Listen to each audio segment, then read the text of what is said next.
वैदेवयानः पन्थास्ममेवान्मारोहन्त्या प्रशन्तो यान्त्यवर्तिमेवास्मिन् प्रतिष्ठां गच्छन्ति यदादशशतं कुर्वन्त्यनैकमुत्थानवं शतायः पुरुषस्ततेन्द्रियादश्चेन्द्रिये प्रतिष्ठन्ति यदा शतवं सहस्रं कुर्वन्त्यथैकमुत्थानवं सहस्रसंविधो वा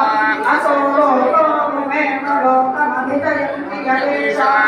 प्रतीयेव यदा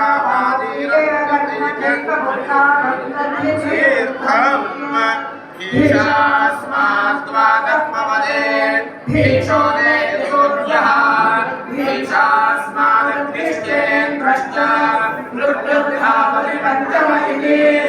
ईशानन्दस्य दैवागं साधवति युवास्यात् स्वायुयुवाध्यायतः आशिष्ठो निविष्ठो मधुतः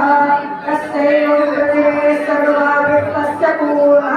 स्यात् स एको मानुषानन्दः स एको विष्णुतः